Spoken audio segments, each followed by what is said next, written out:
Tappei has just released Arc 7 Chapter 39, and this video will be a summary of the chapter. I highly recommend you check out my Arc 7 Chapter 38 summary. Anyways, let's begin. The chapter begins with Kahuma looking out of the broken wall, and down at the barn where the three fugitives landed. He grimaced as he noticed that the three people were nowhere to be seen. Kahuma wants to chase after them, but is stopped by Olbart. Kahuma asked how Olbart didn't take care of them. However, Olbart states that the young man with the helmet used some strange tricks. Kahuma states that he didn't believe that they were young people, and Olbart states that everyone to him looks very young since he's so old. Olbart also states that he was also preoccupied with Yona. After all, he needs to keep an eye on Yona since she may randomly lash out and attack at any moment. Yona gets irritated by what Olbart said. He's treating her like some sort of animal. Yona states that she's never been so humiliated like this before, as she pretended to cry. Kahuma gets enraged that Yona is acting like that. Yona then proceeds to smoke her pipe, releasing a purple smoke which wafts over to the broken wall which Subaru, Medium and Ao escaped from. Slowly afterwards, the wall then repaired itself with no indication that it had been broken through before. Upon seeing this, Kahuma's cheek stiffened. With that, Yona states that business has been concluded. Even in Vincent's presence, she didn't ever correct her posture, because in this city, Yona's power was absolute. Yona states that Vincent better not forget that she is the ruler of the city, and not even Cecilis would be able to pose a threat.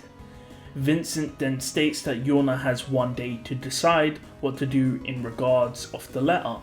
With that, Kahuma and Olbart started arguing, and Vincent peered around to the guards he had with him. He had 3 guards: Olbart, Kahuma, and a cloaked individual. Vincent states that this third individual hasn't really said much. The unknown individual stated that there are some people that he has to deal with when he sees them. We see that this third guard is wearing a blue cloak that covers his face, potentially in relation to a guest which was present or a guest which had just left. The man states that the stars wanted Vincent to come to the city of Chaos Flame, however, Vincent disagrees. However, the man asks Vincent, is that not the reason why he's in Chaos Flame, because the stars said to come here. However, Vincent tells the man to not act like he knows what's going on in Vincent's heart. With that, Vincent stares at the wall where Subaru and the rest escaped and stated what the stars want is nonsense. The scene changes and we get a scene of coughing as Medium and Subaru cough as there's a large amount of dust in the air. Subaru proclaims that he's lucky he wasn't pierced by random debris as they fell into the barn. Subaru checks if Medium is okay by touching her body, but Medium finds this to be ticklish and laughs. It seems that Medium is also fine and Subaru thanks their luck. Ao didn't actually respond, so Subaru looked for him, noting that the hay that they landed on saved him. After all, if it wasn't for the hay, they would have just splattered into the ground.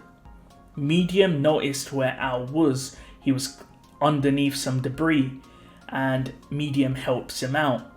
Ao jokes about his missing arm, and Subaru notes that Ao's body is bruised and has numerous cuts in it. This alone reminds Subaru that every one of Ao's wounds was essentially a wound meant for Medium or Subaru, and Ao essentially took the burden of everyone. Subaru looked a bit upset, and Ao asked what's wrong, before saying it's lucky that they all survived. Subaru stated he was wrong about Ao, and Ao is confused, but Subaru states that Ao always acts aloof and is a bit of a joker, but today Ao risked his whole life for Subaru and Medium, and Subaru will never forget what Ao has done. Subaru thinks to himself, even if he died right there, he would remember what Ao had done for him. Medium says they should run away or else our sacrifice would be in vain, and Subaru retorts that it wasn't a sacrifice. Subaru states that they need to leave now, however there was a response from someone else. This person was the deer girl called Tanza. Tanza states that she will not harm them because Yona has accepted them as her messengers. Therefore, no one will harm Subaru and his group. Subaru is skeptical of Tanza because the Emperor was also present with Yona.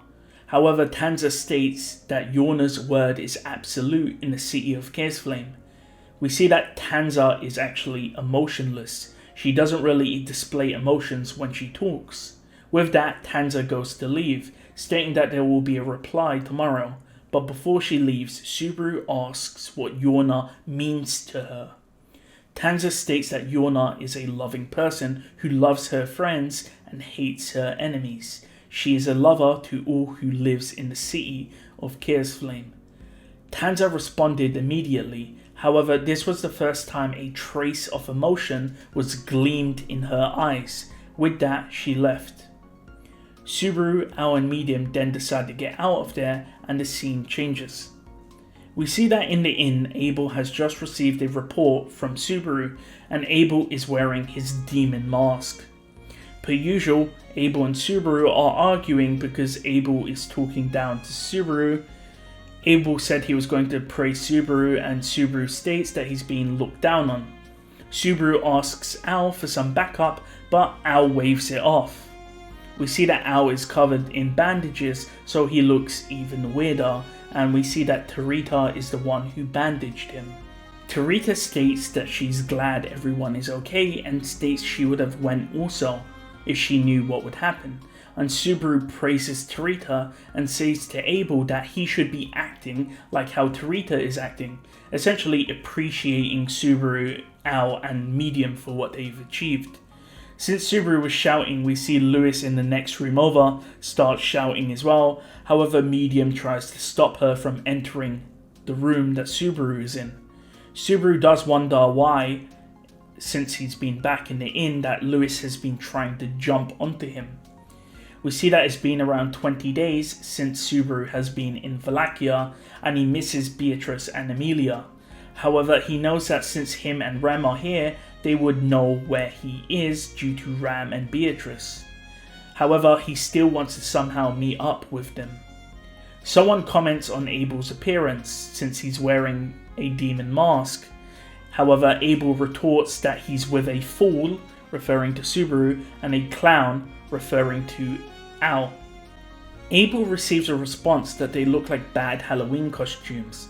From the outside, Al, who's wearing a helmet and who is bandaged up, Subaru, who is cross-dressing, and Abel, who's in the demon mask. They all look like people wearing poorly made Halloween costumes. Of course though, Subaru's cross-dressing is for practical purposes. Regardless, Subaru gets the topic back on track and states that he met Yona, delivered the letter, and there was an imposter. With that, Vincent states that there's only one person who could truly embody the Emperor, Chisha Gold. Al adds in that he was the one who initiated the betrayal, and Vincent nods. Subaru ponders why he's in the city, and Vincent states that Chisha knows the victory conditions. In other words, to recruit the 9 divine generals. Subaru then inquires if Chisha is trying to recruit Yona, but Vincent states that Yona wouldn't listen to negotiations or persuasion. With that, Subaru then asks why they came to the city. Abel states it's very simple. Chisha came to the city because he knows that Abel would come to the city. Al and Subaru are alarmed, and Vincent states that Chisha can follow Abel's line of thinking. Subaru realizes that the reason why Abel stayed in the inn is because Abel predicted that Chisha would be with Yona, and that's the reason why he stayed in the inn, so he didn't bump into them. Of course, Subaru is really confused about this, since with Abel showing up, they could show that there's an imposter among them. Subaru either way summarizes the situation. Chisha Gold, under the guise of Abel, came to the city of Kersflame to meet with Yona, not because he wanted to recruit Yona, but because he knew that the real Abel would come to the city. Abel clarifies Yona would not join Vincent, however Chisha's goal was to essentially make Yona invalid. If Chisha was reckless, he could break down the relationship so that the real Vincent couldn't then recruit Yona to his side. So that's the reason why it was very important that Subaru got there as soon as possible, because Subaru's able to prevent Chisha Gold from breaking down Vincent and Yona's relationship. With that, the three of them celebrated their work, with Tarita of course feeling a bit left out since she stayed behind. Subaru asks Abel to next time tell them Yona's opinion of him, so that they're more prepared. Abel states that Yona has her eyes not on Abel, or Vincent the Emperor, but on the Emperor of Wallachia. And Subaru is confused and thinks that this statement means that Abel is the fake Emperor. However, Abel states that there are many Emperors, those in the past and those in the future. From this, Yona seems to want to become the Emperor's wife, so whoever is the Emperor, Yona will like. So essentially, she's a gold digger. As the conversation moves forward, they talk about olbart, and they speculate that Chisha, Olbart, and Arakia have defected. Vincent states that Olbart is smart and may have just been following the Emperor's orders. Arakia is someone who can be swayed easily, however Olbart is wise. In other words, Olbart might be able to be recruited, so they would need to negotiate with him. Subaru asks Al to do it since they seem to know Olbart. Al explains the situation on the Gladiator Island, and Al essentially explains how him and a lolly Arakia helped liberate the island.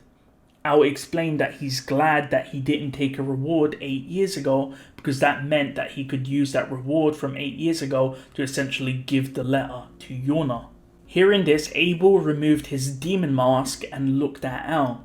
Vincent stated that he heard there was a swordsman who helped at the gladiator arena and didn't want a reward, stating that it was this clown. With that, Abel said no matter what happens, he will reward Al.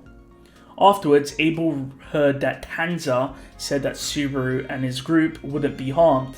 Abel actually took this with seriousness and believed it. Subaru thinks there's more that Abel isn't telling them, and Abel states that they'll know when they need to know when the time comes. With that, their goal was complete. Subaru started to get sleepy, and Tarita said she'll take care of most of the things that need to be taken care of, and so Subaru went to bed. On his way to his room, Subaru bumped into Lewis, and Lewis jumped onto him. Subaru, of course, is disgusted. If this was someone else and wasn't Lewis, he wouldn't actually mind this cry of attention. With that, Subaru flicked Lewis in the forehead and told her to step aside. Medium then came out and grabbed Lewis and took her back to her room. Subaru went into his room and undressed and took off his wig and washed it and let it dry. With that, Subaru called out the names of Beatrice, Emilia and Rem and then proceeded to sleep. Subaru then woke up in the morning to a large amount of noise. Light was pouring into the room and Subaru's wig was still drying. He thought about dressing up, but the noise on the other side of the door wouldn't give him the time to get dressed. However, if something was happening which was important, then surely someone would have woken him up. As Subaru went to run out of the room, his legs missed the floor and Subaru tripped, causing him to smack against the floor. Subaru was shocked. What happened? His legs should have touched the floor, but he didn't and he slipped over. Subaru picked up a makeup mirror near him and looked at himself. The reflection he saw was of himself, Natsuki Subaru. However, it was a Natsuki Subaru that was 10 years younger. And with that, the chapter ends. Yikes, what a chapter. So it seems Subaru... I can't even take this seriously because there's so much fan art of like Subaru as a little kid with like Emilia holding his hand. And so now Subaru's a little boy. Like, I'm so baffled. I'm not sure what's causing this. I think some people will say maybe it's the mana poisoning, but I think it could have been when Olbart he stabbed Subaru and Medium in the chest, it could be possible that that is some form of ability which caused Subaru and Medium to become kids. I guess we'll see in a later chapter, but I'm pretty sure there's going to be a hiatus, so get ready for like another 3 months of no ReZero content. But hopefully you enjoyed it. Let me know what you think's going on. But if this is actually going to happen, this is actually proving my Ao equals Subaru theory even more. But anyways, thank you for watching, and I'll see you guys next time.